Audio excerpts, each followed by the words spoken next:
Hello, this is the Stories Beside channel. I release videos every day for you. Subscribe and click the bell.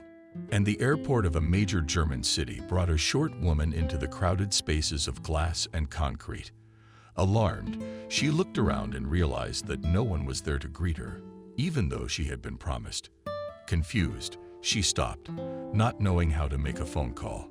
She took a Russian-German phrasebook out of her purse. She turned to the policeman. But suddenly, she saw a tall young man approaching her with a blonde woman on his arm. Relieved, she sighed and walked towards him. The man spoke with a noticeable accent. "Good afternoon, Kathy. I'm very glad we've met. I'd like you to meet my sister. She's your future mistress." He nodded his head toward his companion and kissed the guest's hand. "Nice to meet you. Nice to meet you. Thank you for meeting me." A little confused, I replied, "Kathy. Sorry I'm late."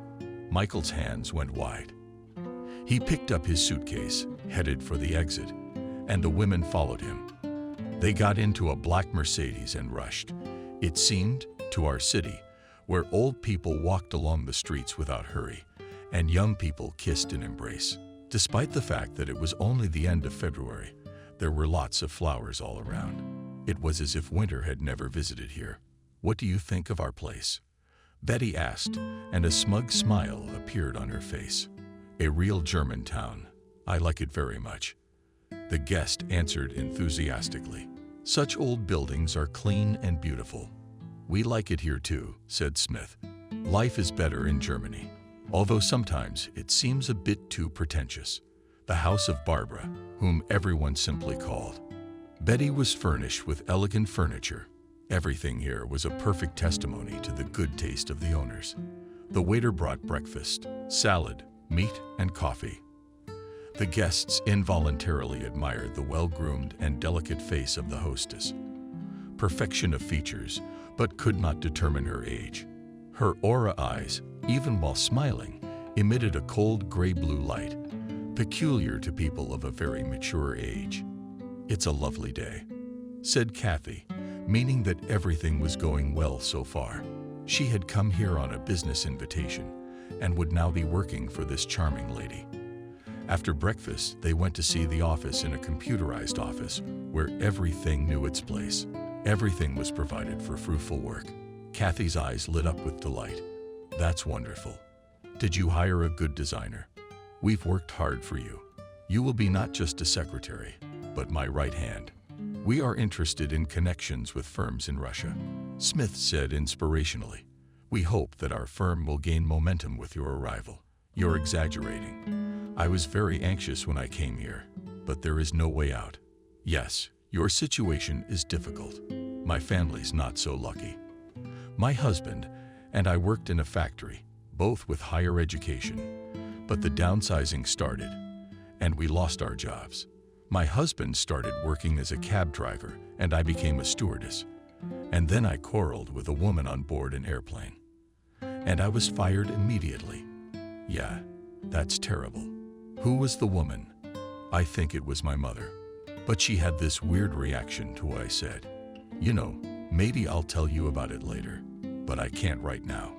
Tears came to my guest's eyes. "But you will. We don't insist. I understand," I said to diffuse the anger. It seems sympathetic, but in the eyes reflected unwillingness to listen to a woman. "But that's not the point. It's a shame my son was the victim of a $5,000 scam his wife put on him after the divorce. They had a little Dutch flower business, so his daughter-in-law charged him for the whole debt.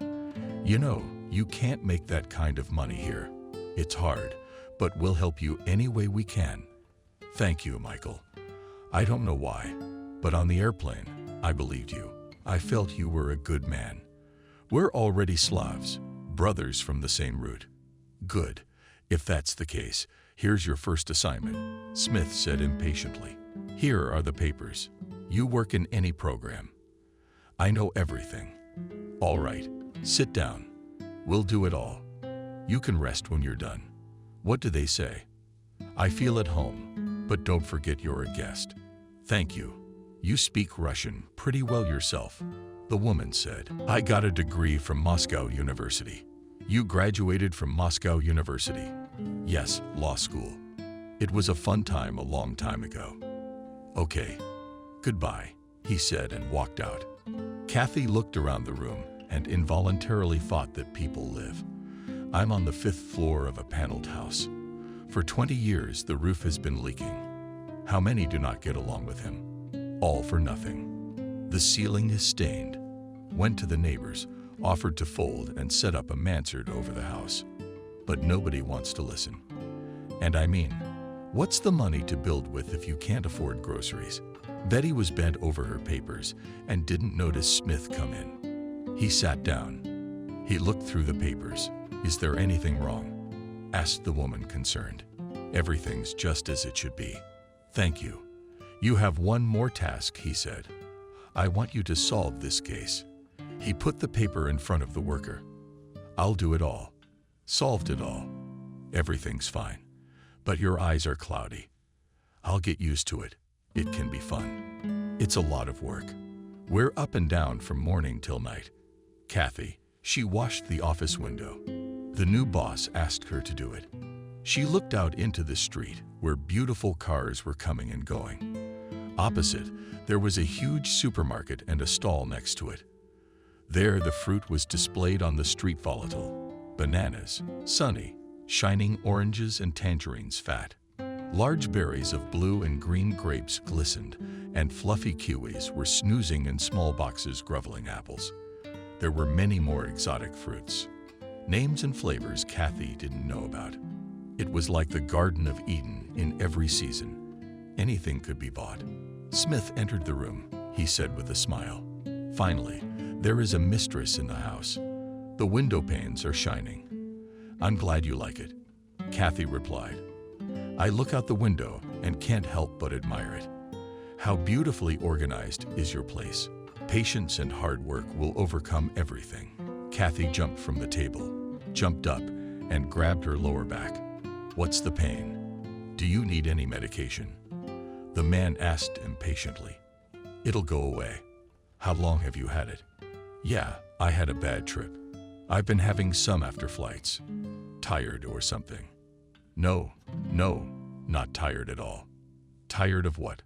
I have to work and work and work, so you don't get bored in a foreign land. All right, you asked me to do the dishes. Our assistant is sick. You know, things happen in a restaurant. You're gonna have to pick up the slack. I hope that doesn't scare you. Dishes, please. I thought you were afraid to work here in a foreign country. I don't think about myself. Son, saving a corpse. You've outlived your usefulness. How old do you think I am? 46. Germans at that age are just starting families, and we wait for retirement, and then we get ready to go to the other world. So young, you have to look at life differently. The humped man's grave will mend his ways. He waved his hand indifferently. Sounds good. I'll remember that. Kathy was washing dishes. The work was familiar and her hands were dexterous, but her face was already tired. A few waiters were scurrying back and forth, bringing dirty plates. Something straight to her. Too bad I don't know the language, she thought. Hell knows what they don't chirp about him. Maybe it's scolding, maybe it's bullying. How much longer am I gonna be here crying? No need to get angry. Be patient. Get over myself. Woman C waved a strand of hair of a dense forehead with a wet hand. Pondered for a moment. Smith appeared behind her back. Asked her how she was doing. B. Kathy smiled tiredly. I'm fine. Michael, I need to call my husband to let him know I'm settled in. You can call. How much will I earn? First 5,000 marks a month, and then we'll see. That's very little, the woman said confusedly. That's net income without rent and food. I need to earn $5,000. Upset, she said. We understand. Everyone has their own problems. Barbara invites herself over for dinner. We'll be there in about 20 minutes. Thank you. The host walked out. The woman started doing the math. It turns out that I need to live here for 2 years to earn the necessary amount. And my visa is only for 3 months. What am I supposed to do? Don't panic. Maybe I'll figure something out in time. The waiter brought some plates. He looked surprised at Kathy, who was preoccupied with her own thoughts. He called out to her. She smiled, hustled over, taking the dirty dishes. Barbara, Smith, Kathy drank coffee from small cups, savoring the aromatic beverage. We had a lot of work tomorrow, Michael said, turning to Kathy. What can you successfully trade in Russia? Anything. And what is the most popular?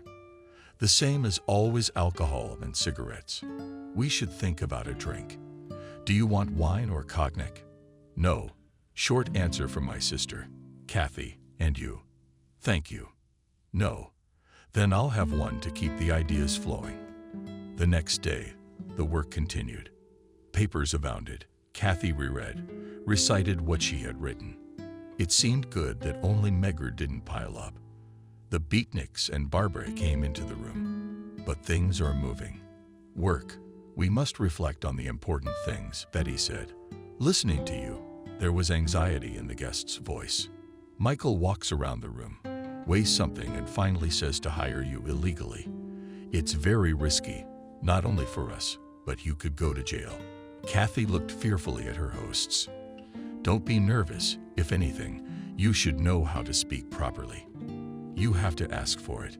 What Kathy was wary of, you have to ask for political asylum. But when I get home, did a lot of yours come back? Barbara asked. Could I think about it? Think about it. If you don't, you'll leave with nothing. Warned her. I want to consult my husband, asked the woman hesitantly. What the host said was terrible news. She dialed the phone number with a trembling hand. She heard her husband's voice. Hello, Rick, it's me. Hi, how are you? Yeah, same old, same old. Same as Sam usually is. Is Sophia big? Aha. How are you settling in? Nothing yet. My bosses suggest I ask for political asylum. I don't know what to do. Well, ask for it if you have to. You don't understand.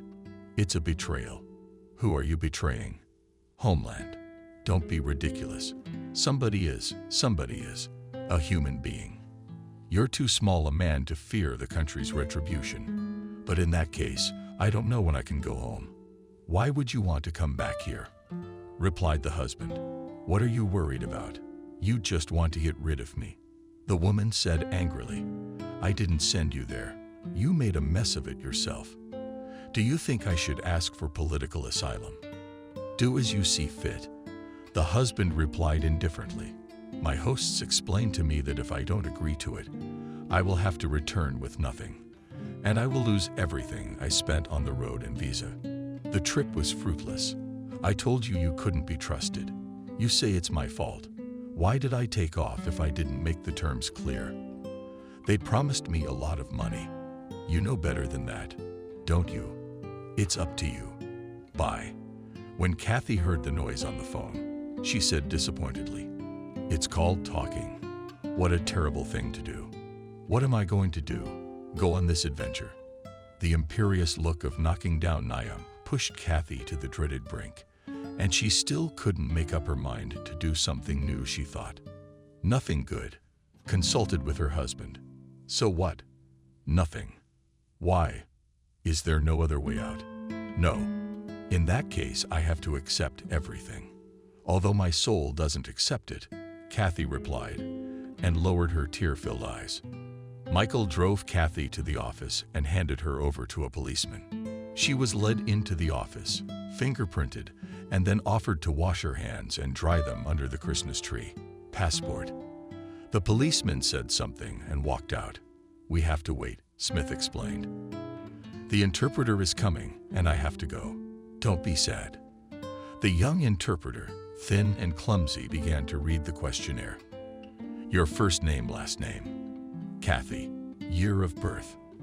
After the questionnaire, the police officers put her in a jeep and drove her away without explaining anything. She realized that now she was completely dependent on these people, Outside the window floated towns, which imperceptibly passed into villages with the same cozy cottages, red and typical roofs, stretched fields and groves. The pipes of industrial enterprises flashed in the distance. The terrain was flat at first.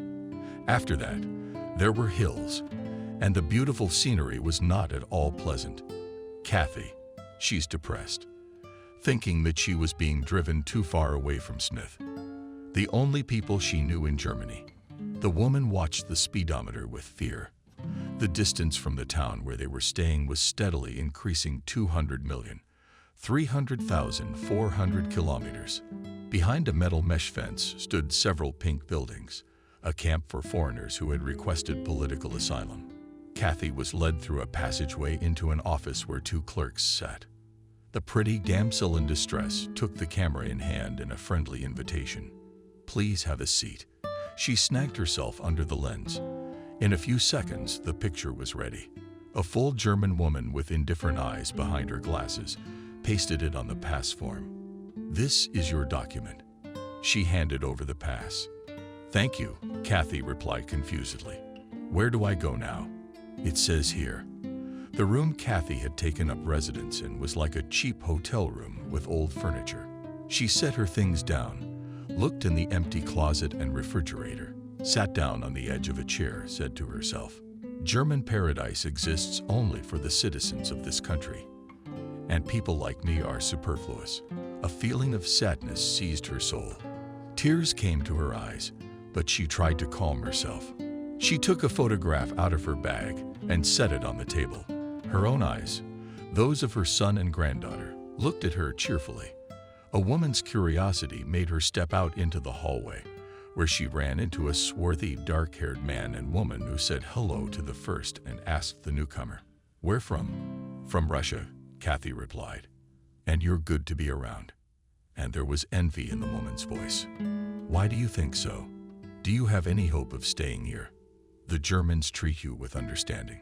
Did you give them your passport? You should have hidden it for nothing. They would have issued new ones. I didn't know. We didn't know anything at first either." "Where are you from?" Kathy asked. "Georgia." "And how do you like it here?" "Nothing definite. We live in suspense, afraid of being sent back, afraid of everything. But there is hope. Few people are lucky. You have to be able to convince a German that you really need asylum. Otherwise, what's there to say? Are you allowed to go out in the city? Yes, but you have to come back at night. If you want to stay somewhere for a day or more, you have to inform your superiors. Do they give you linens, or do you have to have your own? They'll give you linens and dishes. Go over there." Third door from the stairs. Kathy knocked on the door and entered a room left by a white closet. At the desk sat the island and a German woman to whom Kathy showed the pass. The woman tapped on the computer keys and then handed out 2 bags with all the necessary household stuff, plastic utensils to a mop. With this goodness, the woman returned to her room. Kathy walked out the gatehouse, turned into town. The brick-roofed cottages glistened with new paint. The tips were decorated with flowers. You couldn't even tell if the flowers were real or artificial. It was February outside. She marveled at the luxury of the shop windows, fruit displayed unattended on the sidewalk.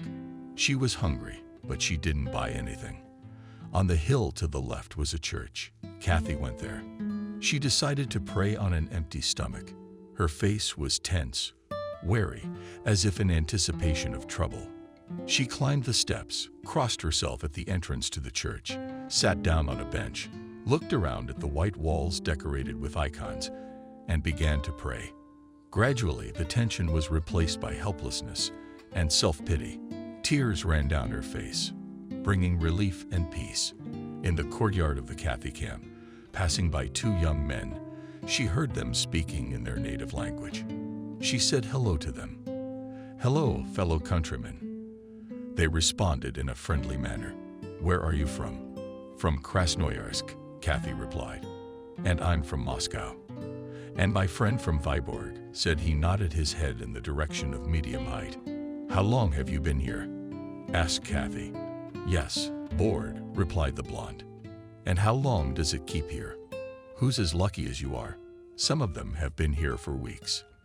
In that case, we should get acquainted. A woman offered. My name is Ethan. The blonde one said his name. I'm Benjamin, said the other one. How do you like it here? Asked the woman. Not good, said Ethan.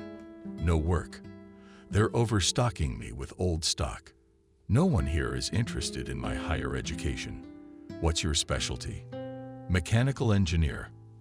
I'm a construction engineer, but you must have worked somewhere. If there's old stock, Kathy noticed. I worked illegally on a Greek construction site for almost 8 months. And then I got caught.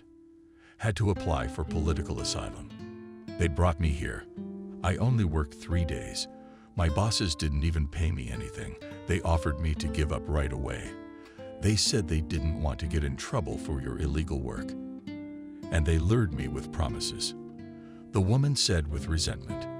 Everyone looks after himself first and foremost, said Benjamin. You have no one to take offense at. You're the one who came here, said Ethan. How can I run away now? Asked Benjamin. Across the river. There's a Pole who drives in Moldavia. A lot of them get here that way. They shouldn't come here. You can't get a black job here. Without work and money, there's no life. Ethan said. What do you mean black jobs are illegal? We're not authorized to do that kind of work. As the group approached, a stocky Negro stared at the woman. Hello, hello, he said, stretching his lips in a smile. Hello, hello, more dasty stump and get out of here while you donkey. The Negro walked away disappointed, but he still managed to wink meaningfully. What are you getting on him? She was surprised. He's a dangerous guy. Stay away from him. What a conversation we're having. What kind of life is such a conversation? Benjamin summed it up. There's a white woman coming from the gatehouse, a blonde in her 40s. That's Kelly. You two haven't met yet. No. I'll introduce you. Hey, what's up? Kelly asked. Here's the new girl. Nice to meet you. Kelly gave a friendly smile and turned to the men. What are you guys doing today? We're going to look for a job. Benjamin answered gloomily. Though I know it's a waste of time. You're not looking for a job. You're looking for a bride, Kelly said. All your problems will be solved at once. No German woman would marry a beggar. They're all about calculation. You women are lucky. The Germans marry you willingly. Are we so divided that we spend time together with you in the same palace? Kelly smiled. We go completely wild without you, Ethan said. You're a comfort. The men said their goodbyes and headed into town, but the women stayed behind. Have you eaten? Kelly asked Kathy. Not yet. A short Caucasian man with an intelligent face and gray hair walked by. He said hello. Kelly whispered an explanation to Kathy. He's a professor who came to Berlin for a scientific conference and asked for political asylum. He's smart. He'll be able to come up with an important reason and stay here. And if the professor is scattered, Kathy said in surprise, then we sinners have nothing to be embarrassed about. A man seeks where it is best. I think it's time we had a little refreshment. How's the food here? It's not very good. But Germany is a rich country, and Germans love themselves too much. So us commoners can eat what they consider waste. You mean the dump? Kathy wrinkled his nose with squeamishness. Well, yes, almost vegetable stores at the end of the day put out clean containers of fruit, unfit for consumption by German standards. And fruit isn't poisoned. Everyone eats it. No one is squeamish. Isn't there anything else besides what comes from the dump?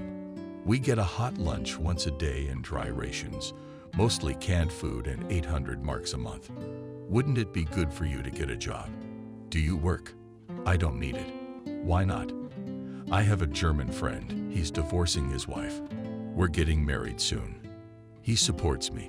How long have you lived in Germany? 10 years. Kathy's face was horrified. Her heart ached. I wanted to go home to dear Russia. All 10 years illegally. Yes, I worked as a freelancer, cleaning apartments in Germany. And by the way, I won my Carl back. I cleaned their place too. I think it was his wife who reported me to the police. One day I was captured and imprisoned. I had to ask for political asylum. I don't want to stay here forever. I just need to make some money, Kathy said. You know, Kathy, to get a job legally, you need permission from the authorities to get it in our situation in two ways. Make up a plausible legend that you don't have a life in your home country or get married. Kelly, I'm an ordinary woman. I have no interest in the authorities. Besides, I'm married. You love your husband. I'm glad I do. I used to love him, but things evolved. You know, before you get a divorce, you have to weigh things up a lot. What are you talking to me about? I've outlived my time. I'm not a woman anymore. I don't need anyone. How did your husband feel about you going away? He doesn't seem to care. Maybe he has a mistress. He used to. Now I don't know, Kathy shrugged. And you forgave him? Kelly was surprised. I pretended I hadn't noticed. What brings you to Germany? My daughter-in-law put my son in debt. I rushed to save the child. I wanted to pay off the debt as soon as possible. As you can see, not with my luck. I was promised 20,000 marks. I met my boss on an airplane when I was working as a stewardess. For the sake of the children, our women are ready to make all sorts of sacrifices. Germans look at their descendants in a simpler way. And you, when you're German, what's your relationship? Close, Kelly smiled. Divorce in Germany. It's a problem. The procedure takes up to 3 years. How does he treat you well? Germans respect women. I go to see him on Saturday and Sunday. I'd have to visit Michael, who invited me to work and afterwards turned me in. Will they let me in? Maybe they'll let you in, but you don't want to break the rules. Look, what are we standing here for? Let's go to my place for tea, and then we'll go for fruit tonight. Thank you, Kelly. A girl with tearful eyes came out of the building to meet the women. What's wrong? Kathy asked. Is there anything we can do to help? No one can help us anymore. We've been turned down. When do you have to leave? Kelly asked. Within a week. That's final, Kathy said. She shook her head in despair and covered her crying face with her hands. The dining hall was self-service. The line would stretch for lunches. Kathy and Kelly were also here. Benjamin and Ethan came up to them. Did you girls get in line for us? Sure did, Kelly replied. The tall Negro waved his arms and shouted something. They're with us. No need to yell, Kelly reassured him. How's the work going with the boys? Asked Kathy. Empty. Ethan waved his hand doubtfully. I've got to get back. I won't make any money here, but I'll spend what I have. And the family's probably waiting. Kelly remarked. I don't know. My wife and I didn't get along very well. But my daughter's growing up, and I'm trying to do my best for her. They put their plates of soup, rice, side dishes, and sausage on trays, plastic cups of yogurt, and sat down at the table. Kathy sighed and wrinkled her nose. What kind of salty soup? I don't like that kind. The chef here makes this dish on purpose, so you don't have to ask for more, Kelly smiled. Benjamin, why are you so gloomy today? I'm hungry, we'll talk about it then. By the way, there is a case, we'll discuss it after lunch, Kelly suggested. Ayla, Ethan, Kelly and Benjamin left the dining room. The girls are invited for a beer, said Benjamin. Kelly answered with pleasure. They went to the next building. Benjamin had a chicken and skinned room. There were many empty beer cans on the table. The host, with one motion of his hand, sliding in the empty containers, set down 4 bottles of beer and invited a treat. Thanks good-naturedly, Kelly said. The stolen beer didn't stand well, Benjamin replied. Germans don't like thieves. Girls, I'll have some cosmetics. Maybe you can buy some. My German gives me cosmetics. Kelly refused. And I'm still too poor. Kathy said no. Too bad. I was really hoping for you, Kathy suggested. Does she have money? Kelly suggested. And I'll try, said Benjamin. By the way, Kathy is your countrywoman. Kathy said to Kelly from the beer and beer from the bottle. I came to Germany on an invitation to dance. In a bar, stripping and stuff. Now she's getting married. I think. Anyway, she's got money. I should meet her, Kathy said thoughtfully. We'll get to know each other. But she doesn't like to talk about her past. What's in store for all of us? Kathy sighed. We'll see, Ethan replied. Kelly and Kathy walked into the yard of the vegetable store and saw 2 large plastic containers. Bananas were piled in them. According to Kathy's impression, they looked good. Only some blackness had been removed. Do we have decent bananas at the market for $1 apiece? Kathy remarked. The Germans are very careful about the quality of their food. There's a dark spot. It means the banana is rotting and not fit to eat. Didn't we know where to look for good food? Kathy smiled, putting bananas into a cellophane bag. You can make a good life. Where are you from? Tbilisi, beautiful city. The best city on earth. The women, engrossed in conversation, did not notice that a German came out on the porch and hissed squeamishly. It was all right. Kathy looked up, met the contemptuous look, and asked what he said. Let's go. And let him suppress with his bananas. Angrily, Kelly said, I'll take you to another store. Kelly served tea and brought bananas. The women were united by their unsettledness, though hostess and guests smiled at each other in a friendly way. Sadness wrapped their eyes as well, and they could only talk about what they were most concerned about. I came here to earn money, but I have to sit behind a fence and wait for manna from heaven. Kathy complained. I don't call home. I don't know what to tell my folks. Do you need to get a job? Where am I gonna find a job when even men can't get a job? Let me talk to the foreman, Kelly suggested. He's sympathetic. Can you work as a painter? I can do it. I always do my own repairs at home, answered Valia readily. He heads a team that does small repairs. That would be great. And how could your legend come up with anything? The Germans need a certificate. Where do I get one? So you're gonna sit through the return. Kelly warned me. What can I do? You have to think. Come to your friends. They might be willing to help. I think we should go. Michael said to Kathy calmly. Who would have thought it would happen like this? It used to be that papers were done quickly, and people started new lives. What am I going to do? The woman asked confusedly. Don't be nervous. Our contract remains unshakable. Go back. The job is waiting for you. What if I get rejected? Well, that would be bad luck. But let's hope for the best. I'll call you. Thank you. I have to get back. Don't worry. Kathy, be patient. The woman returned to the camp. She was depressed that the circumstances were so bleak. She looked out the window at the foreign land with sadness. The manicured fields of the city's settlement floated by. At one of the stations, a not young man and woman entered. They were talking to each other in Russian. Where are you from? Rejoiced? Asked Kathy from Russia. Smiling, the woman replied, We are from the Volga region. Long time in Germany. 9 years. You speak Russian all the time. It's a habit. The man replied. How do you like it here? But we miss our homeland. The woman replied. We have friends and relatives left there. And how are you in Germany? I came for 2 weeks to earn money, but I turned into a prisoner. All immigrants go through this now. Be patient. The woman comforted Kathy. The German punctuality didn't work out. The train is late, the man remarked, glancing at his watch. How alarmed Kathy was by 5 minutes. I'm not going to make it to the next train. I'm not lucky. Don't worry. The man got up, went to the end of the carriage and returned with the conductor, explaining to her that the woman was late for the next train. The conductress smiled, replied something and made a soothing gesture. Your train will be delayed for a few minutes. It will come. Shouldn't you be upset?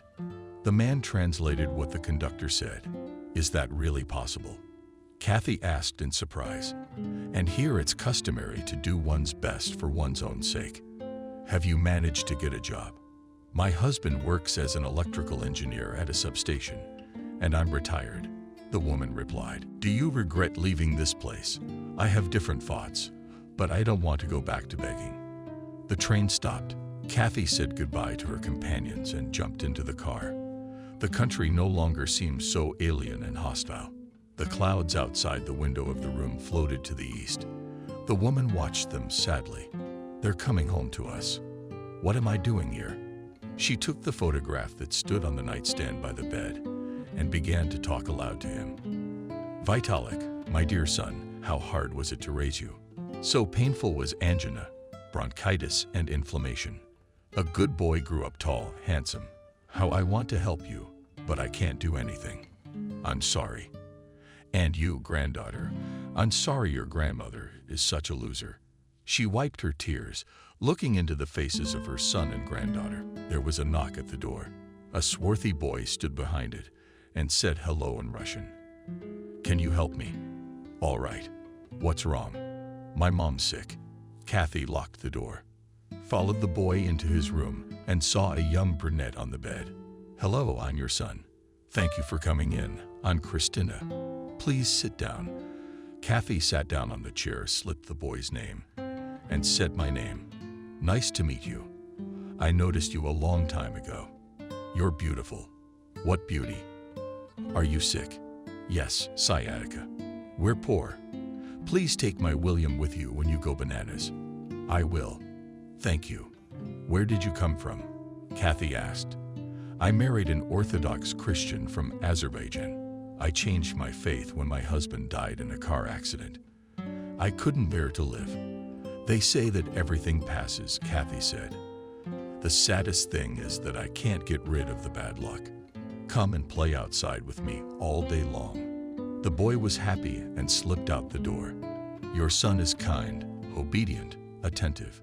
She praised the boy, and the child is like a child. I didn't want to talk about him. I was going to Germany to get married. I met a German and went to visit him at his invitation. But he didn't like us. He looked at how much we ate, and the boy is growing up. He has a good appetite. He needs to eat. I had to come here, but my nerves didn't hold up. My spine ached the next morning. I took some painkillers. I'm waiting for my father's pain. I'm a doctor myself. I know that spinal pain is not something to be trifled with. If you need help, you call me. I warned you. Thank you. Will you please look after your son? What if something happens to me? Christina asked. Don't worry. Let's hope for the best. Do you have children? One son is grown up. I envy you so much. Did you get to raise your son? You know, little babies, little squirrels, and big babies, big babies. I'll be sure to take your William if we go bananas. Don't worry, it'll be fine. I'm good with kids. I already have a granddaughter. Kathy and the boy were returning from the store, carrying cellophane bags of fruit on this clear day with a short spring sun and a cloudless sky. The foreign town lives with its own worries. The boy looked around curiously with appetite, eating a banana. Why do the Germans throw away such delicious bananas? He asked. They have too many bananas, and they don't have time to eat them, replied the woman. Lucky me. And do you know that today is the first day of spring, and after that it will be summer? Do you like summer? Summer is hot. I like fall. That's when the mountains are golden. I like to paint them. Do you miss the mountains? Yes, very much. There are mountains in Germany too. We used to go with Uncle Peter. When I grow up, I'll buy a car and we'll go to the mountains with my mom. You have a wonderful mom. You have to help her so she doesn't get sick. I'm doing my best. That's what my dad taught me, but he's gone. Don't be sad. You'll grow up strong and smart. Everything's gonna be okay with mommy. Kathy showed the pass at the gatehouse to Shakhtar and walked with the boy to the yard, where she saw an ambulance. Something's happened, she said. Someone is sick, the boy replied. A woman was carried on a stretcher to the car. The boy rushed to her screaming, "Mommy, Mommy." Christina hugged her son and said sternly to William, "They are taking me to the hospital. Wait for me and don't go. Alone in the city, you hear? I forbid you." "Okay, Mom, what's wrong with you?" asked Kathy. "You went, and I tried to get up, and I realized Something bad had happened, and I couldn't get up. Good thing a neighbor came by to check on me, so I called a doctor. I probably would have died from the pain. Let William stay with me. Thank you, Christina. I've already made arrangements with the neighbor. Her David is a little younger than my son. They're friends. The boy will stay with them. Thank you very much. Mom, I want to come with you. Through tears, my son asked. Son, be a man, strictly said the mother, kissed her son goodbye, and she was taken away. The boy exclaimed, wiping his eyes with his palms. Authority, the woman took his hand and led him away. Kathy stared at them confusedly. She felt responsible for the boy's fate. Hi, Benjamin said to her. Why are you so upset? Yeah, they took the women to the hospital. She had something wrong with her spine, and the son is left in the care of strangers. Things are bad, but you and I are still alive and well. I have a bottle of champagne. Let's go to your place and dispel the sadness. Where could you get champagne? Where I got it. Where I got it. I made it. Good master. Let's go get some champagne. Pour it into plastic cups. To us, said Benjamin. Did Kathy fix it for you? No, just to us. Here's to you, making this your last stolen bottle. You got something to talk about. Let's have a drink. Kathy tasted the drink and said it was delicious. It's bitter to me, Benjamin objected. What are you implying? I'm lonely. I haven't been with a woman in 100 years, and you're so beautiful. Do you know how old I am? I'm not interested. Real women have no age. Benjamin tried to hug Kathy. She said, Don't, Benjamin, because it makes me want to howl with despair. In that case, let's have another drink. Benjamin sat down on the floor and sang the song I've been looking for you everywhere. Then he took a bottle of perfume out of his pocket and gave it to the lovely lady as a little present. Thank you. I don't accept stolen goods. Don't insult me. This perfume was advertised today by some company. They were giving it away for free. I took it, thinking of you now, thinking of you a lot. Benjamin wrapped his arms around Sutton's waist and knees and fell silent. The woman invited his hair, something wrinkled on the top of his head, and asked Benjamin, I'm in a nasty mood. Let's forget everything from the heart. No, we never talk about it. My son is almost the same age. What Slavs lack is stiffness. Be well, Benjamin, you'll have everything. Women and children. Just be careful of foolish temptations. Kathy, you look a lot like my mom. You look younger, though. Where does she live? In the country, where women age faster from hard work. We civilians love ourselves more. It's a pity you don't love me. In a brothel, it costs $100. Benjamin, I can't listen to you. Take an example from Ethan. Behave yourself. Benjamin's face lit up with mystery. I get it. Ethan, do you like it better?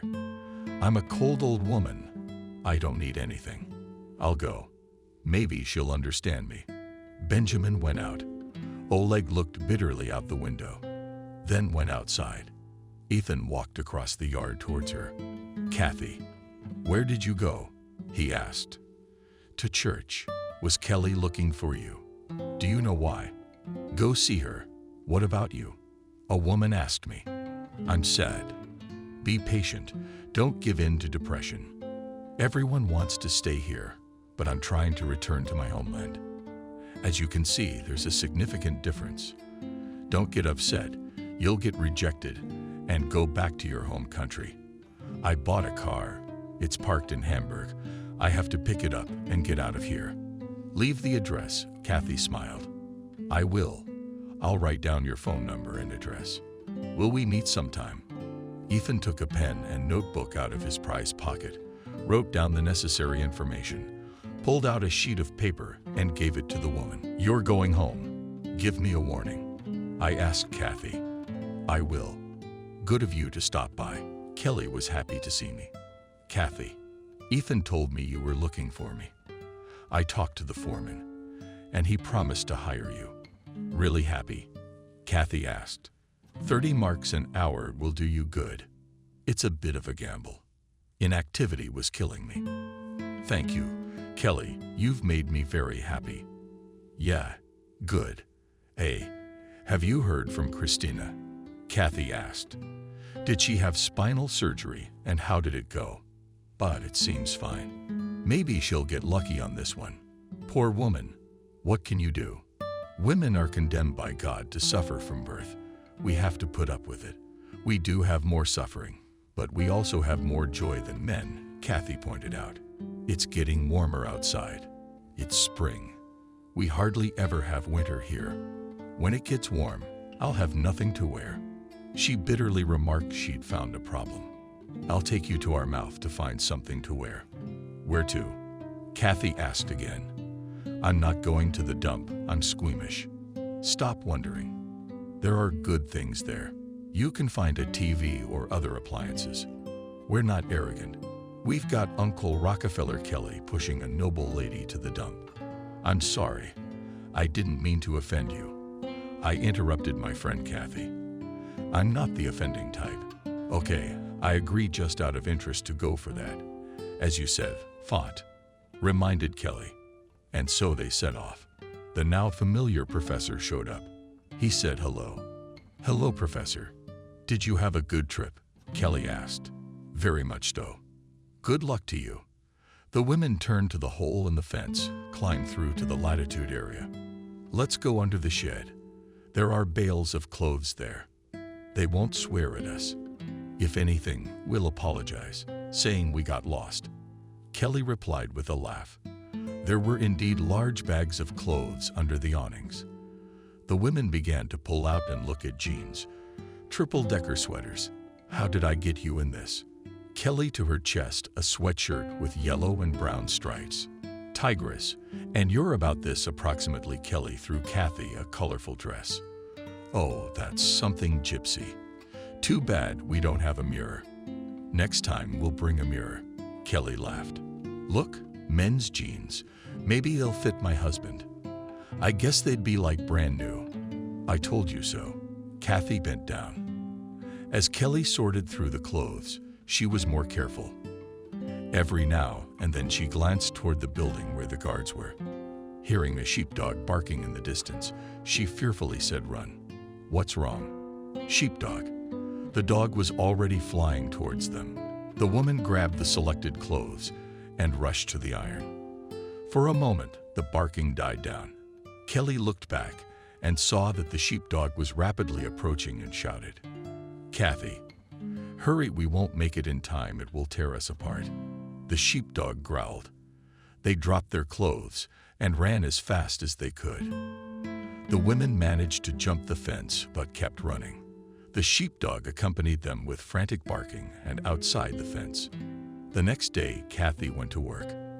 There she decorated the wall in red overalls and a cap with a large visor. Valak M. Valak swung from top to bottom, painted the gray wall in light lettuce color. In the evening, she passed Schachter's windows. He stopped her, a handsome young man, smiling. Kathy did not understand what the German said, but she herself smiled back. In the yard, she saw William and asked how your mother was. Nothing, she'll be discharged soon. The woman found 2 chocolates in her bag and gave them to the boy. Thank you, he answered and immediately began to hastily unfold the paper. Aunt Dasha is listening now. But David is sick. They won't let him go outside. What's wrong with him? His throat. Will you miss me? Come and visit. Someday. Kathy, slim and beautiful, came out of the entryway and said hello. Hello, Kathy. I've been wanting to chat with you for a long time. We are countrywomen talking how and what. The girl replied ironically. Do you miss home? I want to miss it. My home is where I live better. I'm a child of the planet. I miss you very much. I have a son, a granddaughter. How old is your son? 25. Well, he'll live without you. No, Kathy, children are always children, no matter how old they are. I'm used to being on my own. My father left me when I was 2. I've never seen him since. My stepfather and I didn't see eye to eye. I always wanted to get away from home. My father has his life. I have mine. At least you call them once in a while. On the big holidays, they say you're getting married. A sham marriage is the surest way to stay here. I suggest you do the same. I'm married. Is that a husband? That can't provide you with a decent living. That's our life. Parenting is stupid. Marriage is like eternal slavery. We should respect ourselves and seize the opportunity if we've already managed to get out of it. So we know what we need, sighed Kathy. I always know. Goodbye, replied the girl and walked towards the gatehouse. Kathy took one look at her and shook her head regretfully.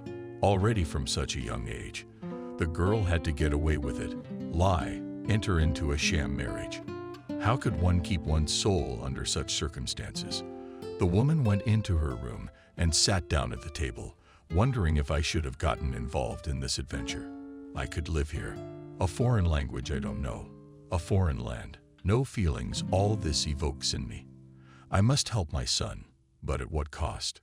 There was a knock at the door. Kathy opened it, surprised to see a janitor from the gatehouse on the threshold. He entered the room, stopped, looked at Kathy. That is Scene Frost, he said with a smile, putting his arm around the woman's shoulders, their libido there. Kathy smelled the pleasant odor of expensive deodorant that the German man's clothes smelled like. The janitor. Released from his embrace, she said sternly. Is that what you all say when you're courting? No love at all. Let's be friends if you want to be. Liebe nicht freuen me. The German raised his eyebrows in surprise. He was swarthy with correct facial features. Handsome. Knew it, so he showed self-assurance. Kathy.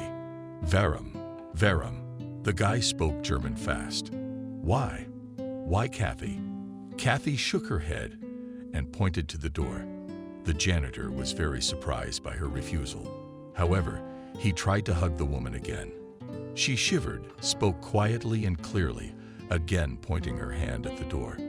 Benjamin Kathy, escorting the German to the door, muttered angrily, "What do I need all this for?" He finally realized that he was finally being rejected. He said goodbye and walked out with a bewildered face. When the door closed behind him, Kathy crossed herself. Save me and keep me safe. He can get me out of here. I'm dependent on everyone here. I should talk to Kelly. Why are you so green? Kelly asked Kathy to let her into her room. Something happened. And this asshole from the watch offers love, said Kathy indignantly. What are you thinking about? Have some coffee. Calm down. And calm down here. You refused such a handsome and young German. Kelly laughed. Do you think I should have? I don't think anything. It's just that cunning women in your position take every opportunity. Kelly, I can't do that. But you said no, and you did the right thing. I don't think he really loves you, and he's gonna get back at me. I don't know. I don't think so. You must still love your husband, don't you? With that unapproachable lamb peeking out at you. My son is almost his age. You're silly. Men age quickly. Women should always know how to use their attractiveness. That's sacrilege, Kelly. People live and enjoy themselves. You've buried yourself alive. I'm living without, really, without money, without papers. It makes me want to howl. And then there's these men and their lust. Kathy, you've got it all wrong, don't you? A man 10 years younger than you sees your beauty, decides to help you through your loneliness, warm you up with love. And you into what happened? Why? Kelly was surprised. I have no love, no mood of ill health. What's wrong with your health? Live, started to get very sick. Food doesn't fit. Could be the food, could be your nervousness. You should see a doctor. What about work? The foreman? Let you explain it to him. I'll be patient for a while longer. If it doesn't stop hurting, then don't take too long. Yes, I'm afraid of that janitor. Do you want me to talk to him? Kelly asked. No, don't. Cell phone rings. Hi, you're home already? Overjoyed, said Kathy. How are you? Oh, thank God, I'm fine. I have another joy. We got permission to stay. Good for you. We're leaving, If you settle in well in your new apartment, I'll invite you to visit. Thank you. Happiness to you. Oleg was painting the wall. The roller swung from top to bottom, evenly covering the surface with paint. The tall guy who was working immediately put down his roller, came up to Kathy, and handed her a chocolate bar. Danko woman shook her head negatively. I don't eat chocolate. The man put his arm around her shoulders. Kathy abruptly broke out of the embrace and ran to the side and indignantly shouted, "Only come over. I'll ask you to eat green." She held out a roll in front of her. At this time, Kelly walked in. Asked with a laugh, "Kathy, are you trying to increase the green party?" "No, I'm fighting sex-crazed crocodiles." "Did you hear Ethan died?" "Ow," Kathy asked, scared. "He was driving a car and crashed. Some say he fell asleep at the wheel. It's a shame about him. Such a young and handsome man, and a family left behind. Such is our life. It's scary to live alone, and it's even worse to die alone. We have to. Ethan, I have an address and a phone number." Kathy remembered. "So you call." "I can't. How can you report something like that?" No. Kathy, think about it. Ethan's dead. He needs to be buried. And the family don't know anything. I can't do it. I don't have the guts. You can't betray Ethan. Okay, I'll try. Kathy, I flipped through my address book, found the entry, dialed the number, heard a woman's voice, said hello, and asked if it was Christina. "Yes. I'm calling from Germany to tell you about Ethan's husband. Something's happened. I'm sorry for your loss." Kathy struggled to get the words out. "Ethan was killed in a car accident." "Ethan, don't joke around like that." "I'm sorry, I'm not joking. Ethan was a good man, he loves you. Daughter was in a hurry to get home. Drove the car, and they say he fell asleep at the wheel." Vanya's sobs were heard in the phone. "Christina, you should definitely come here to take care of Ethan's funeral." "Yes," Kathy sobbed into the phone, barely able to keep from crying. She lowered her voice and said cruelly, "Stop crying, Christina. You need to think about yourself and your daughter. Ethan, waiting for you here. Aya, I'll do anything. You know the address?" "Yes," Ethan wrote to us. "Come, we'll be waiting for you. Goodbye." "Kathy," she hung up. "She'll be here.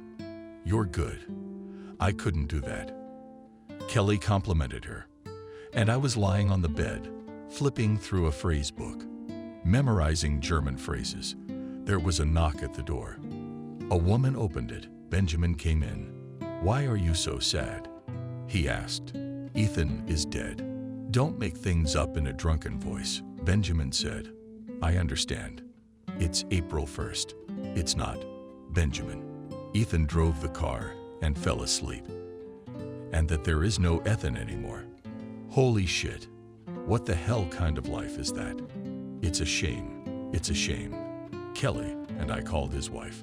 She promised to come to his memorial, Benjamin said, and put a bottle of wine on the table. Kathy pulled a few cans of canned goods and fruit from the refrigerator. They drank and snacked. He and I had a nice sit-down the night before his trip. He wanted to see his daughter as soon as possible. You don't have a family, so you bear the separation from your homeland more easily. I have a mother who often dreams about me. When I came here, it was like falling into an abyss. I don't dream about anything. At home, I had colorful dreams every night, like a movie. It's your husband who's giving you the energy. I don't get any energy from him. We've been sleeping in separate rooms for 20 years. Why is that? Yeah, it just happened. When I saw you, I thought I was divorced. Is there something so independent about you? I'm not independent. I'm just a slave in the family. I never thought people would get that impression. Kathy, you make such an impression on me that I'd do anything to please you. Benjamin, I'm nice to you, but don't count on it. You're just messing with me. Enough of this idle talk. Kathy stopped him. Right? Yes, let's drink to the most beautiful woman in Germany to you. Don't lie. I know I'm old and unassuming. You just don't understand anything about female beauty. Benjamin reached out for a hug, and she pulled away. And with the bridge, Ethan, the wife, promised to come. It's a pity for everyone. And you too. You don't live, you exist. Such a woman is a queen. Benjamin lowered his head doomedly. I don't want anything. I just want to pay my son's debt, and then I'll be retired in no time. Retirement. I know what my mom's pension is. We've been robbed of our future, so I'm stealing. To spite the whole world, I'm an extra. Don't you love me? What are you saying? What kind of love can you and I have?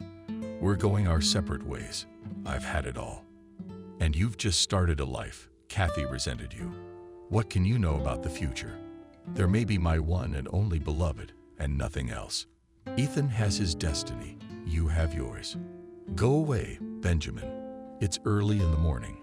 Kathy turned on the light and began to clear the table. Benjamin stood at the door and said, I'm going to a friend's house. She invited me for coffee. He glanced at the woman, as if to see if she was jealous. She smiled with a smirk. Benjamin jumped out. Kathy was habitually waving a brush, painting a wall in the cafe room. Suddenly, she stopped, holding her stomach. You Felton? Sympathetically asked his partner. Yes, worried Kathy. Looking for the right said in German that she felt a little ill. Kelly appeared on the doorstep and called out, Ella, Ethan. His wife is here. She wants to talk to you. I don't get off work until 300. And Christina's in a hurry to catch a train. What about Ethan's anxiety? Kathy asked. They gave her the ashes in a small urn. Is she crying? No, I think she'd cry all her tears. Why don't we ask the master for you? Kelly suggested it. Try telling him I need to see a doctor. I'm finally going to the doctor. Yeah, I can see I can't put it off. All right, let's go. Kelly knocked on the door and entered the handyman's room. Kathy waited, thinking regretfully that she had a hard time with German, so she couldn't use it fluently and had to find translators. After a few minutes, Kelly came out triumphantly and announced everything is fine. You are free for the rest of the day. And the master has also offered you a new job. What kind of job at the cafe? What am I supposed to do there? Making coffee for our bosses to drink during the break. And afterwards, when everyone goes out, you'll help with the dishes. I think coffee smells better than paint. That's great. But will I be able to please him? Kathy said she had her doubts. You will. You can start tomorrow. Thank you. You're my guardian angel. It was you who conquered the master with your hard work and diligence. Christina was waiting for the women near the gatehouse, sitting on a suitcase. A large bag stood next to it.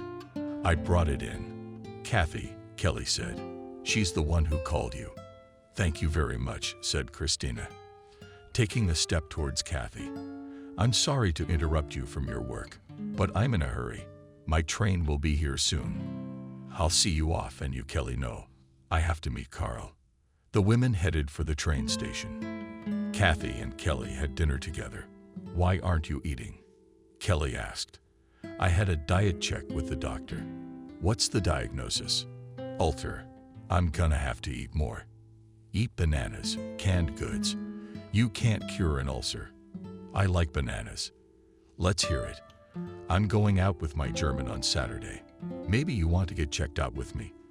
I'll tell him to bring a friend with him. Why would I do that? There'll be good food. Nice people. You will. I don't know how these Germans will eat themselves up. We'll sit and talk and go our separate ways. It's interesting to see other people. Okay, but please, no matchmaking. I don't like that. Come on, no one's infringing on your precious independence. Al Jazeera poured coffee into the coffee makers, set the tables, clean, with tablecloths, wiped the cups, looked around the room. She was pleased. The clerk came in, smiled, and praised the goodness. Thank you. Coffee's ready. I can go now. Yes. What kind of coffee? Okay. Kathy smiled and hurried out. How was work at the new place? Kelly asked. It seemed fine. She went to the first one, tasted the coffee, and praised it. It'll be easier for you here. Thanks, Kelly. I'd be dead without you. And with my low blood pressure, coffee is a must. By the way, we've already been invited to the restaurant for Saturday. Our friends are eager to meet us, Kelly said. I'm a little embarrassed. It's gonna be great. You'll see how Germans respect women. She comes to you, brings you a bottle, drinks it herself, and then demands payment in kind. But not everyone is like that most of the time. I understand that poverty has made everyone lose self-respect. What kind of a beggar is a gentleman? But we are rich in soul, and we have only soul capitals left. Kelly said mockingly, Look, your customers are already drunk with coffee. I'll go and wash up after them. It's so warm outside. Kathy sure smiled, her eyes glistening in the bright sunshine. Soon it will be summer. It's beautiful in the mountains now. Kathy on the porch at the cafe was waiting for the bosses. It was obvious from everything that they were satisfied with the coffee. She walked into the empty cafe, put away the dishes, poured herself a cup of coffee, and sat down at the table. Next, she said they liked it. They offered to buy the coffee and thank you. Are you ready? Kelly peeked through the door of Kathy and the room.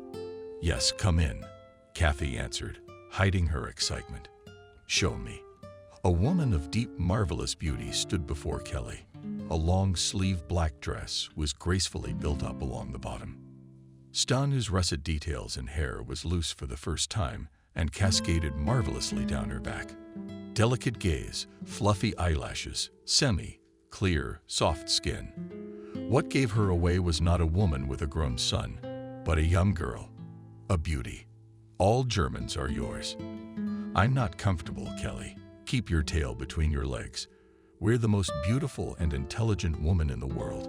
I see. Installation. I'll give it a shot. All right, everybody, let's go.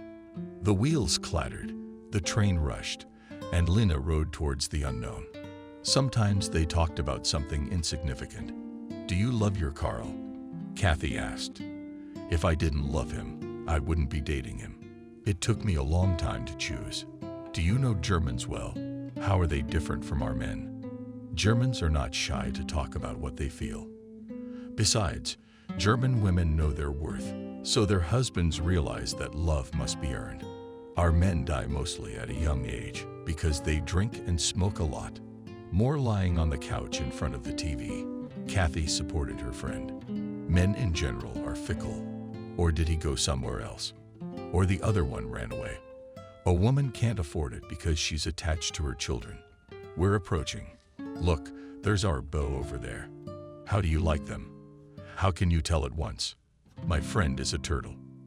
The women rushed excitedly to the exit. Here we are, cheerfully said Kelly, kissing Carl, the dark male innovator and rather tall guest. That's how the men said hello. Let me introduce you. Mrs. Kathy, said Kelly, playfully looking at the German and her friend. The men kissed Kathy's hand and named themselves. Carl, Friedrich Angel. Nice to meet you too, Kathy replied, looking up at the tall, thin Friedrich. She felt uncomfortable next to him at a height that was only slightly over 1.5 meters.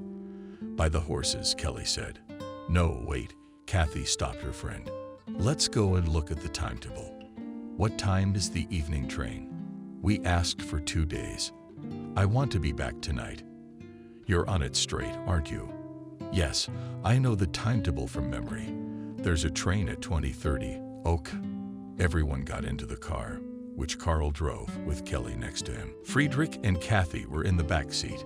Kathy tried to look out of the window, as if she were too attracted by the scenery. Finally, the car stopped outside the restaurant. Friedrich got out first, walked around the car, opened the door, and gave Kathy his hand. Next, he pronounced MT.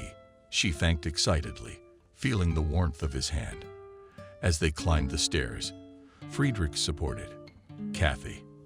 At the table, they found themselves opposite each other. Tay was very shy. There was very little of him.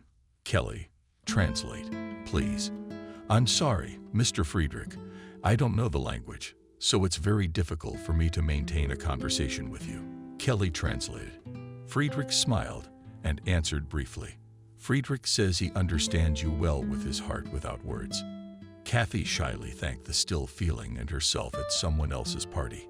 Kelly leaned over to her and mouthed tacky, "Stay away. He eats you with his eyes."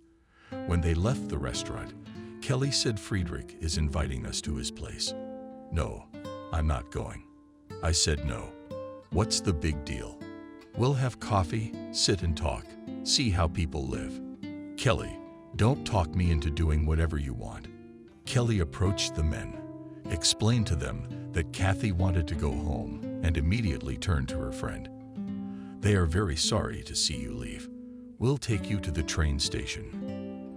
"Translate, please," Kelly asked Kathy. "I had a good time with you. I thank everyone sincerely." At the gatehouse, Kathy saw Benjamin looking threatening. Kelly went to see the Germans. "What's it to you? I'm the first one in." "Why? Is there already a line?"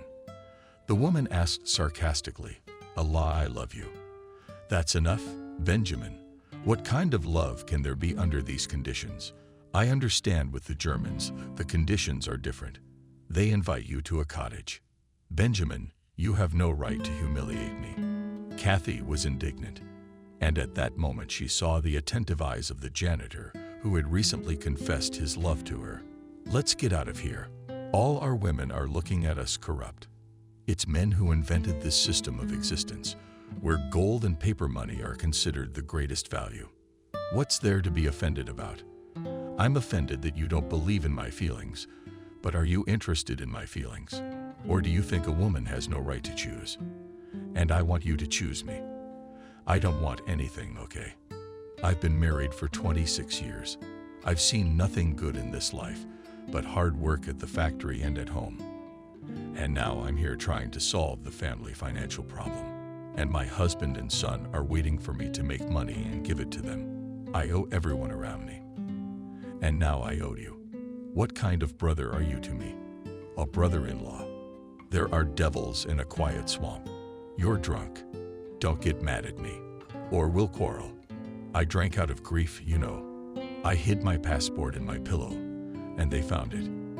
Now I'm facing rejection. Do you realize that?" Benjamin shouted. He put his arms around Kathy, pressed her against the wall, and kissed her. "Get off." Angrily, she said. "I'm not clinging. A shadow will follow you." "Boy, you don't make people laugh yet." As she was mopping the cafe floor, Kelly came running in. "Hi, Cinderella."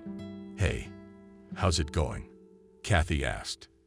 "Did Friedrich like you?" "He's divorcing his wife, by the way." "What could he possibly like?" "We didn't even talk," Kathy shrugged. "Men have their own understanding." "What about him?" "Nothing. Attentive and good-looking. Just very tall. Carl told me that Friedrich likes women as small as dolls so that he can carry them in his arms." "That's right, but so does everybody. Yesterday Benjamin almost raped the horny tribe. Saw him all beat up today. He was drunk," said Kathy. "Said he got into a fight with somebody. He's a badass." "Let's go out Saturday," said Kelly. "Our dates want to see us." "I don't want to." "What's wrong with it?" "I'm fine. I'm just embarrassed about myself." "Don't make it up. Think about it. Saturday's a long way off." "Okay, I'm off." Kelly walked out, and I wondered what he hadn't found for you. God, what a man wants. They're all the same. The girl shook her head and brushed that heavy Russian braid off her shoulder. She looked out the window and saw a strange woman in the yard. Next she said to herself, "Oh, here comes the new girl. Maybe a countrywoman is carrying us around the world. We have no refuge. We've lost ours and gained no refuge." Kathy walked through the town. She passed a familiar church she frequented. She went to a shoe store. She tried on a pair of high-heeled shoes. The not young salesman looked at her feet with delight, handed her the shoes, saying her head would light up. Kathy, with signs and words, which she remembered from memorization, explained what kind of shoes she needed, showed what high heels she wanted.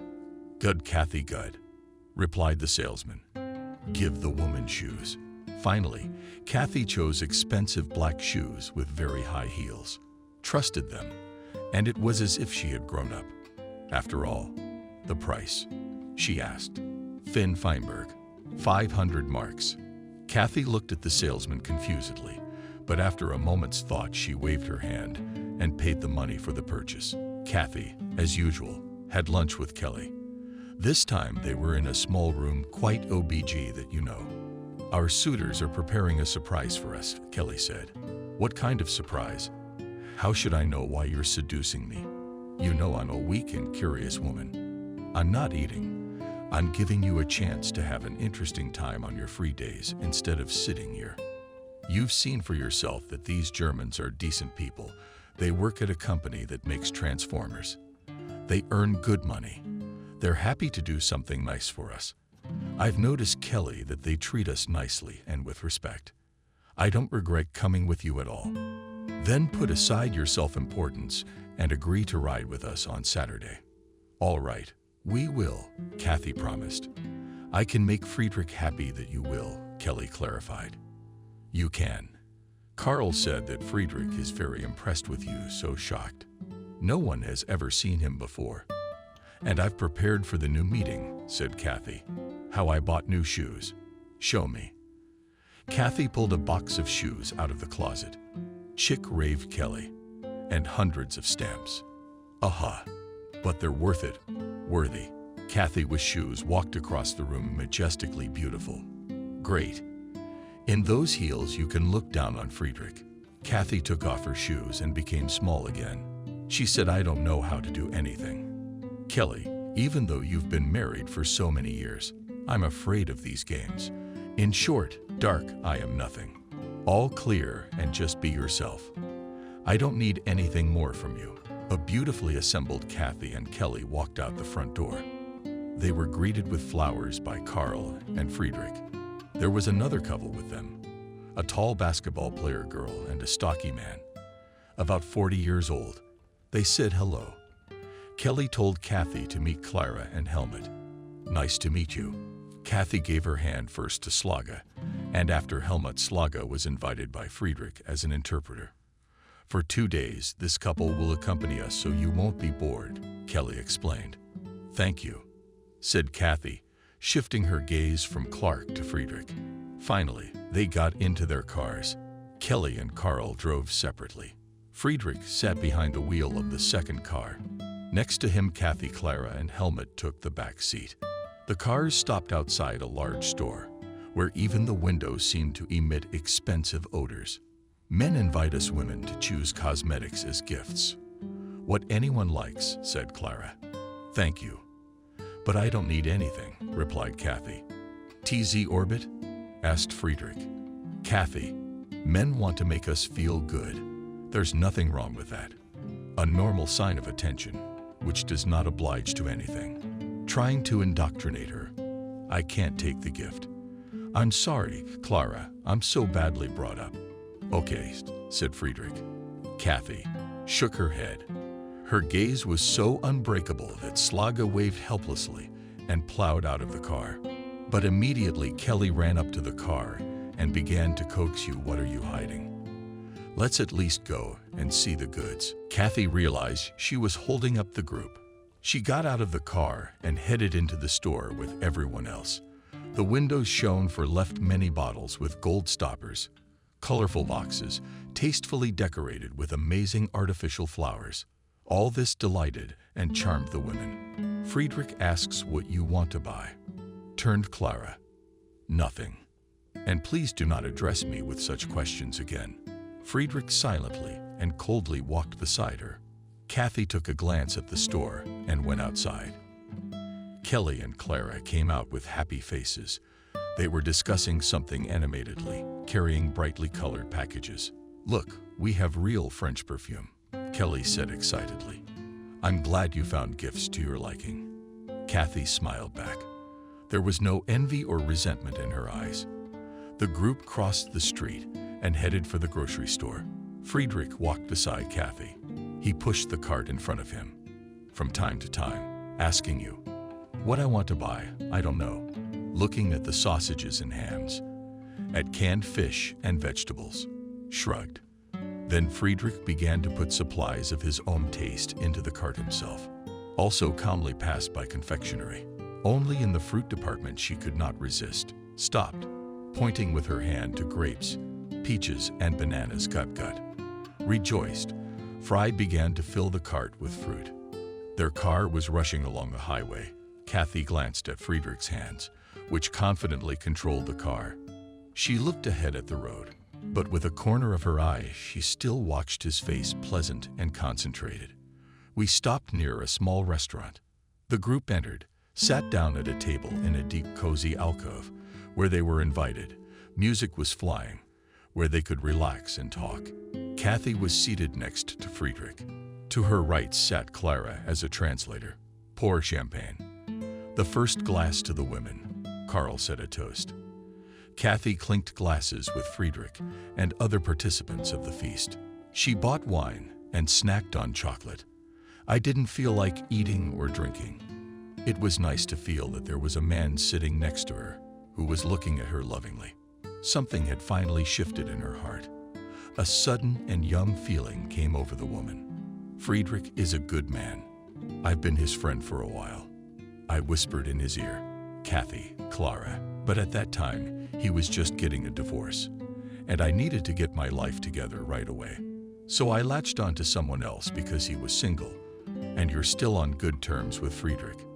Yes. What's the big deal? We didn't fight. I just made my choice. How nice for you and Helmut. But I still like Friedrich, she admitted. How did you get to Germany?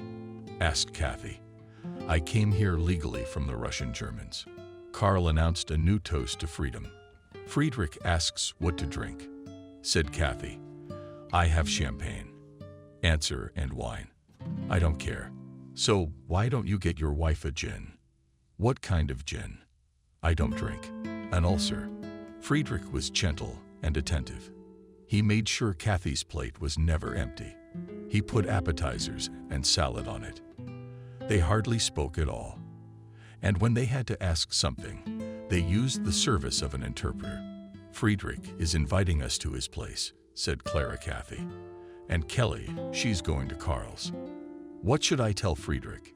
You agree. And do you think I should go to him in indecision? Kathy asked. He has a lovely house.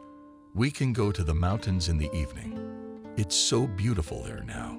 Friedrich waited tensely for an answer. Kathy caught the rapturous gaze of all the men and agreed under the combined attention. I agree. Clara translated her answer, and everyone was satisfied. There was laughter. They raised their glasses again.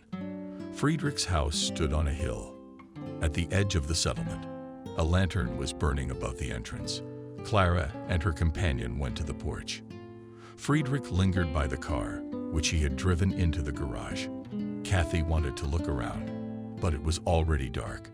She walked slowly up the steps and suddenly saw a firefly in the grass. He glowed firefly-like. Kathy exclaimed in surprise. At that time, Friedrich caught up with her and stopped beside her, trying to understand what she was saying. The firefly is right there, she said.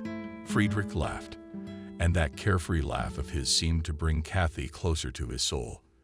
Without words, they could understand each other together and rejoice at such a small event. What do you have there? Maybe a treasure dug up? Asked Clara. Firefly is here, said Kathy. Did you find something to be happy about? Slaga replied indifferently. Friedrich's house was large and cozy, and the furniture was so rationally chosen that there didn't seem to be a single superfluous thing.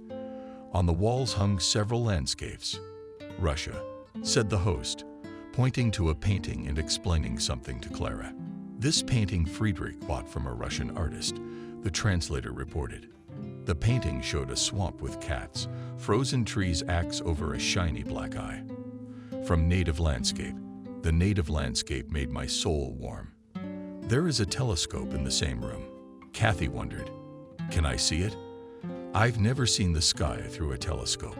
Friedrich understood without an interpreter what his guest was asking. Beat, beat, beat, beat, he said. Thank you, replied Kathy. Through the telescope, she saw many lights on the black velvet, and the sky shiny and mysterious. It was as if the stars had gotten closer, magnified, shone brighter. They called to her, and promised happiness. Friedrich invited the guests to the table, but everyone was full, so they drank only light wine. Kathy again felt Helmut's insistent gaze on him. She lowered her eyes. The host said something to Helmut. Clara translated. Friedrich asked Helmut not to look at you with such lust. Kathy smiled gratefully at Friedrich. It was the appreciation towards her master that she now felt. His tact and restraint impressed her. Helmut turned on the tape recorder, inviting Clara to dance. It was an old, slow tango. Friedrich bowed his head in a bow to Kathy. She put her hand on his shoulder, and he led her so easily, as if they had danced together all their lives. She thought involuntarily that if someone had led me like that in my life, how well I would live. When the music stopped, she looked at the clock and was surprised that it was already 0 o'clock and time was flying. I didn't notice how the day flashed by either. Thank you all very much. I felt relaxed and good with you. Please translate, Dahlia asked. Friedrich kissed his guest's hand gratefully. Helmut and Delia stayed the night on the first floor, and Friedrich took Kathy upstairs to a bedroom with a wide bed, populated with a pale pink bedspread. The curtains on the windows were of the same fabric, as if Frau had said Friedrich should gud. What does he thank me for? What does he praise me for? Wondered mentally Kathy, feeling an unusual warmth in her chest that developed throughout her body.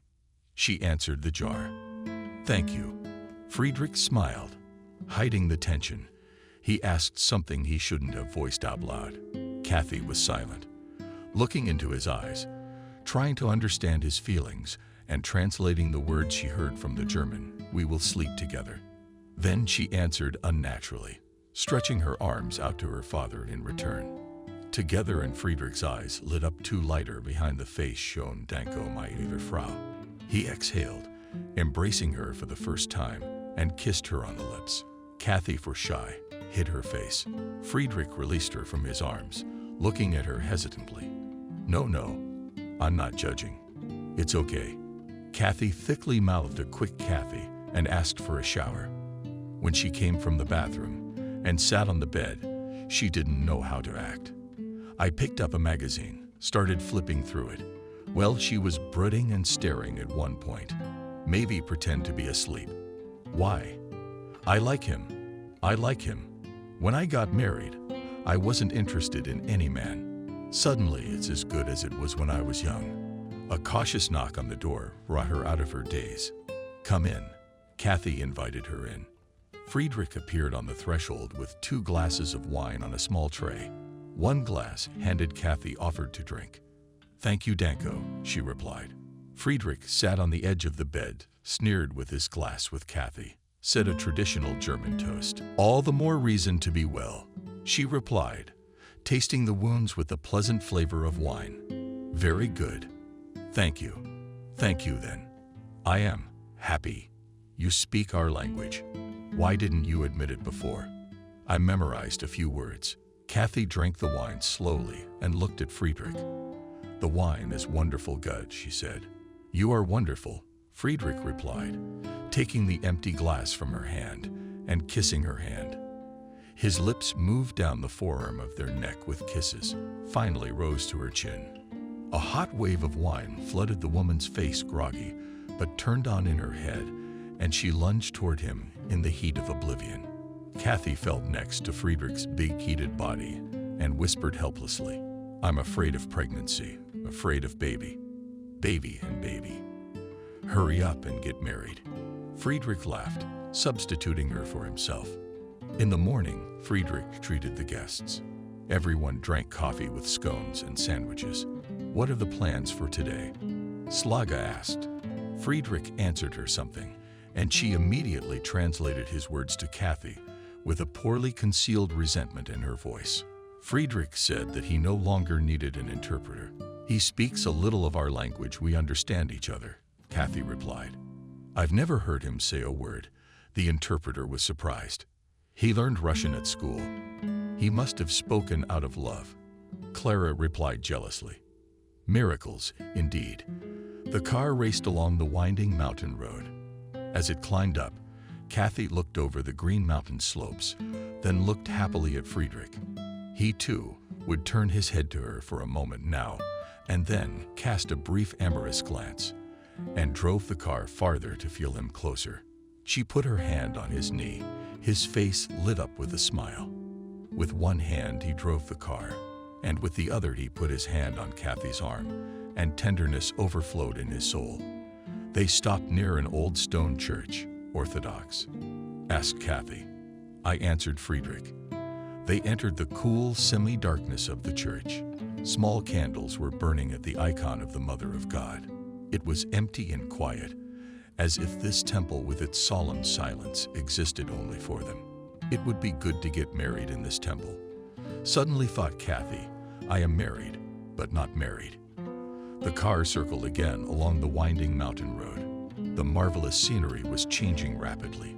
Every bush and tree was in bloom. These were the days of general blooming.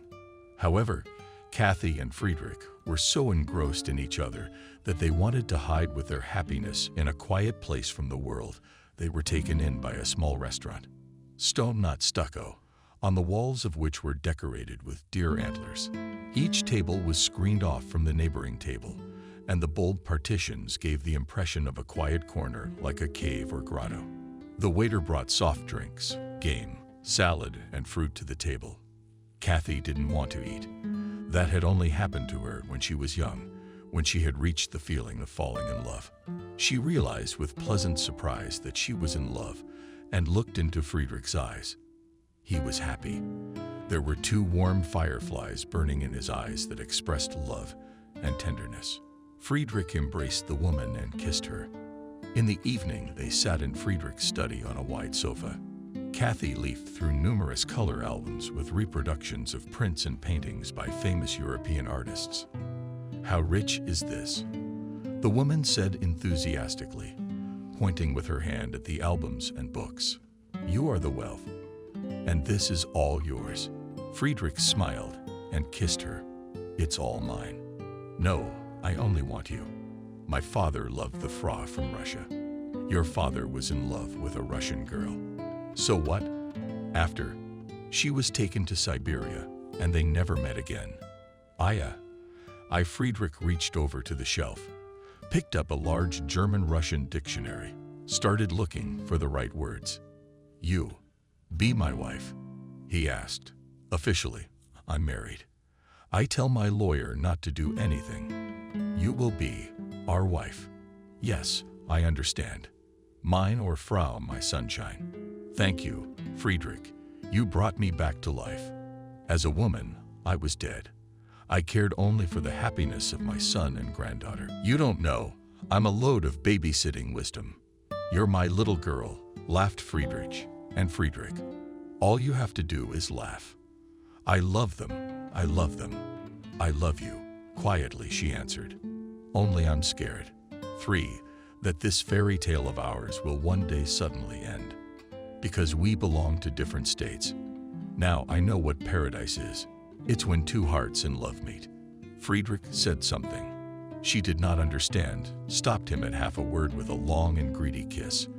Monday morning, Friedrich himself brought Kathy to the gatehouse. They said goodbye tenderly and lightly with the hope of meeting again soon. Thank you, Friedrich, for everything. I'm happier now than I've ever been. See you at the bank. My beautiful Frau. Love you. Kathy hardly got away from Friedrich and went to the gate. She looked back. Friedrich stopped at the car behind Kathy and Friedrich. Both Cindy and Lisa were watching from the office window. They were conversing in German. Those Russian catfish. Soon all our men will be taken apart with anger and contempt, said Lisa. He seemed to have a real crush on her. Not without envy, said Cindy. He's a man of integrity. And judging by the car, wealthy. Men have a stronger penchant for sex than prudence. Soon you won't find a real pure German all over Germany. The odds will be stacked against them. Everyone should live carefully, Cindy objected. Let everyone live where he was born. Then there will be order. Lisa said that mixing blood is a useful thing. These Russians themselves don't color our breed. I'll do everything I can to get her rejected. Kathy brewed coffee in the cafe. preparing the tables, smiling at her thoughts. Cindy entered the room, stood and watched, and afterward Mademoiselle said, "Do you know how to eat well?" "Good afternoon." "Yes, I agree," nodded her head Kathy. Come on, God willing." Cindy poured herself a cup of coffee, drank and lauded the delicious coffee. "Delicious. Maybe when you get married." "No, ma'am, I'm already married," replied Kathy, trying to stop the unnecessary and empty conversation.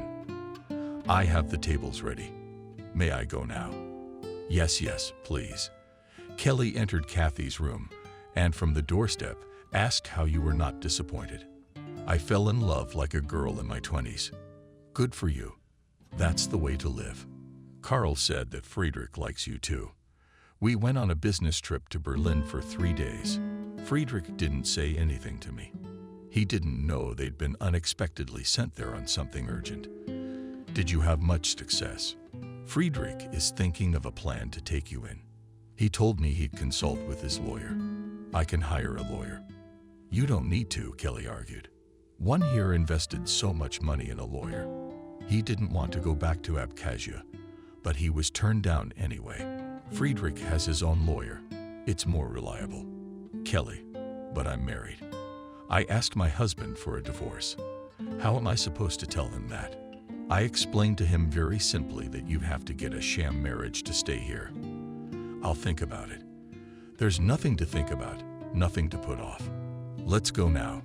Kathy was dialing her home phone number. Her fingers were shaking.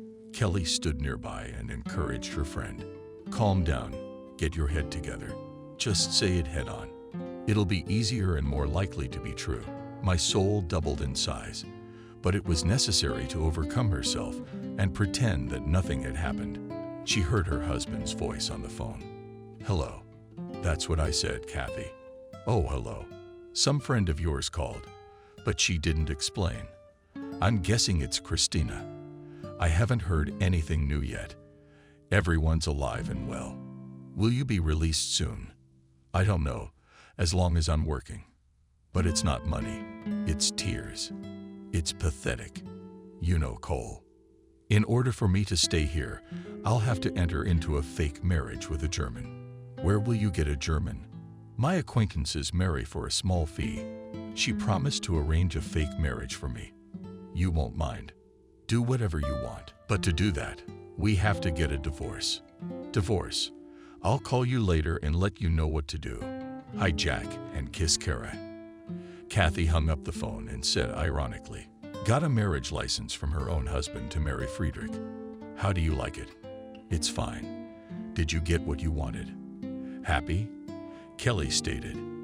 "You know, when you get down to it, my marriage to Sam has been a sham for a long time. We lived and put up with each other. There was just nowhere else to go." "When did it start?" "When he came home from work. He even named his granddaughter after her. Thought I had no idea." "Kathy, you're so poor. You got one Friedrich left," said Kelly. "I didn't have anyone else." "Did you forget Benjamin?" "Don't give me Benjamin." "I'm kidding. Benjamin was taken to jail, caught stealing." I warned him so many times." "Too bad for the guy," Kathy said regretfully. "It would have ended this way sooner or later. Such is fate." Kathy waited impatiently for Saturday. She was learning German phrases, preparing tender words for Friedrich. Every spare minute she gave to this occupation. There was a knock at the door. Kathy opened the door and saw the servants. "Mrs. Kathy, have you received a refusal? You must take your things and move out." Kathy looked confused, not wanting to believe what she was hearing. "Go where?" she asked. "It's not for us to decide." "Mademoiselle, I can't just leave. I have to make a phone call to consult with Friedrich." "Mrs. Kathy, it's time to pack quickly." "No, I'm not going." "What's the hurry?" Quickly, come on, or the policeman might arrest you." Cindy was in a hurry, and Kathy began to pack her things in doom. The police van took a long time to get there. When it crossed the border into Holland, Kathy realized I was being taken to the country where I had a visa. From there, I must return home. How could I warn Friedrich? Only happiness began to smile on me. How did everything suddenly come to an end? The minibus stopped outside a two-story building. The policeman who accompanied Kathy led her to an official's office. An interpreter was called, who informed her, if you don't have money for a ticket, we can deport you. I'll buy the ticket myself. You are alone in a foreign country. We'd like to make your temporary life easier. There's a women's charity organization here in town that helps people like you. We can introduce you to a representative. They'd be very grateful. The interpreter led Kathy into another room where a pleasant young woman sat at a table. I'd like you to meet Miranda. Kathy shook the woman's hand, gave her name. I invite, will you? My guest is smiling, said Miranda. The woman's eyes were sympathetic and eager to help. Kathy thanked her and felt lighter in her heart. Do you want to buy a plane ticket? Miranda asked. Yes, here's the money afterwards. What else would you like? I need to make a phone call in Germany. Please. Miranda slid the phone closer to Kathy and walked out. Kathy anxiously dialed Friedrich's home phone number. He wasn't home. The answering machine went off. She said a few simple phrases that she could leave unspoken. That she had been taken out. Asked him to write to her. Gave her address.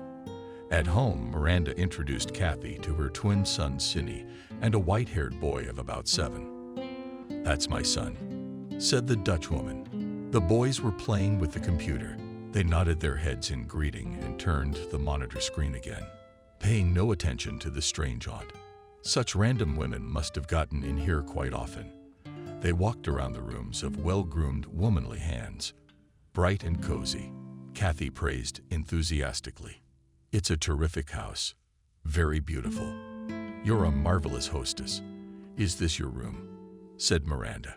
Opens the door to a large room, and the bath is across the hall. Relax, dinner's coming soon. Thank you, Miranda. You're very kind. I thanked her sincerely. Left alone, Kathy went to the window, looked down at the neatly trimmed lawn, at the flower bed of roses, at the old tree under the window. Everything reeked of stability, calm, and harmony. For the first time in many years, I met a man I loved and needed. Why were we separated? I could run away to him.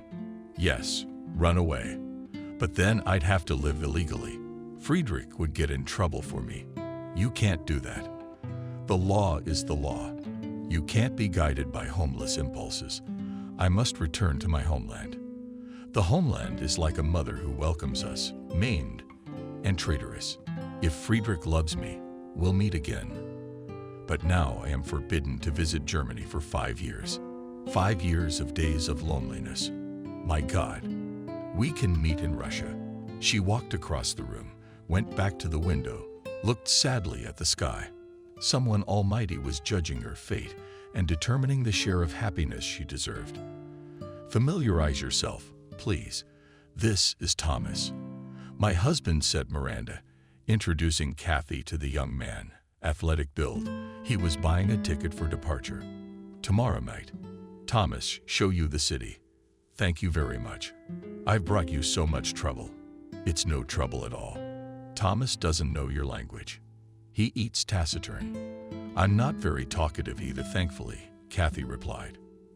The car drove her through the streets of beautiful and clean Amsterdam, and from the roofs of the old buildings, glass and concrete of modern neighborhoods coexisted in marvelous harmony and were a delight to the eye. Thomas was trapped. Only occasionally he would point his hand at some notable building. Kathy didn't always have time to realize where she should be looking, but the car kept going. The panorama outside the window was changing rapidly. I can see why they're fiddling with me, the woman thought. They are protecting themselves and their country from strangers and people who are not needed here. Every nation should take such care of its homeland. The Dutch are also willing to share kindness with people from other countries. This kindness does not humiliate or hurt me. They understand, forgive, and help. This is what can be called humanity. The airplane accelerated on the runway and rose into the evening sky, covered in clouds. Kathy looked down. The city hung with many lights. There remained Miranda Thomas and their two their sons. They were just a random episode in her life somewhere. Friedrich. What about after the plane rose above the clouds that covered the ground like huge snowdrifts?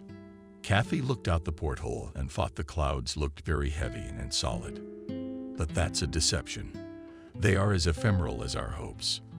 In a few months I had lived another life, and suddenly it was over like a dream. The woman tiredly closed her eyes. She must have fallen asleep when she looked out the porthole again, saw her native expanse. The heart fell into place. When she arrived, she divorced her husband and even inherited her mother's apartment. That is, strange women on board the airplane who hysterically screamed at the entire cabin that the stewardess almost killed her and instead of a photo card saw a knife. It turned out that the mother was in treatment for a long time. Then she came out to Kathy when she was in Germany and managed to write off her inheritance. Kathy even went to the cemetery, took the same picture to the grave in the cemetery. It started here and ended here. One day she heard a persistent knock on the door. Her heart hammered in anxious, joyful anticipation. She opened the door and behind her stood Friedrich with a bouquet of fire lilies.